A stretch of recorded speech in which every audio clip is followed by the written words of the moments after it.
Bismillahirrahmanirrahim. Assalamualaikum warahmatullahi wabarakatuh. Perkenalkan, nama saya Indra Fadli dengan NIM 09105802210003. Prodi Pendidikan Bahasa Indonesia. Di sini saya akan sedikit menjelaskan tentang pengertian dan faktor penyebab korupsi dari mata kuliah Pendidikan Anti Korupsi. Pengertian korupsi.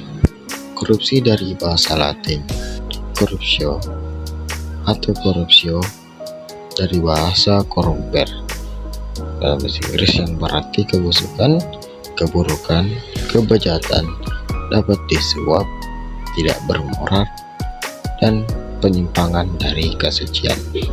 Dalam Kamus Umum Arab Indonesia, korupsi berarti riswah. Riswah itu suap secara terminologis berarti pemberian yang diberikan seseorang kepada hakim atau lainnya untuk memenangkan perkaranya dengan cara yang tidak dibenarkan atau untuk memperoleh kedudukan semua utama. Sepakat mengharamkan riswah yang terkait dengan pemutusan hukum. Perbuatan ini termasuk dosa. Perbuatan korupsi menyangkut yaitu sesuatu yang bersifat amoral. Yang kedua yaitu sifat dan keadaan yang busuk. Yang ketiga menyangkut jabatan instansi atau aparatur pemerintah. Yang keempat penyelewengan kekuasaan dalam jabatan karena pemberian. Yang kelima yaitu menyangkut faktor ekonomi dan politik dan penempatan keluarga atau golongan ke dalam kedinasan di bawah kekuasaan jabatan.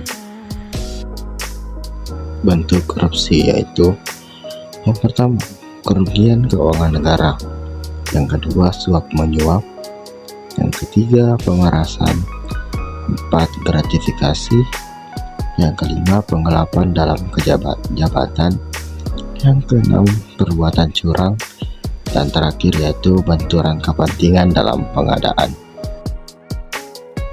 Faktor penyebab korupsi. Faktor internal merupakan penyebab korupsi yang datang dari diri pribadi, seperti sifat tamak atau rakus manusia. Yang kedua itu moral yang kurang kuat.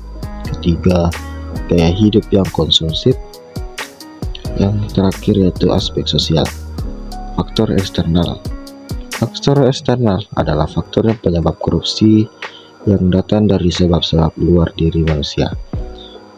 Hal ini merupakan beberapa aspek, yaitu aspek sikap masyarakat terhadap korupsi, aspek ekonomi, aspek politis, dan aspek organisasi.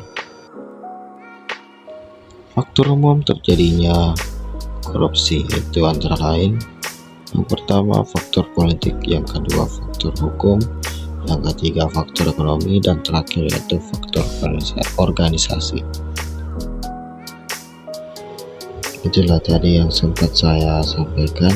Jika ada kekurangan mohon dimaafkan. Billahi fisabilillah. Wassalamualaikum warahmatullahi wabarakatuh.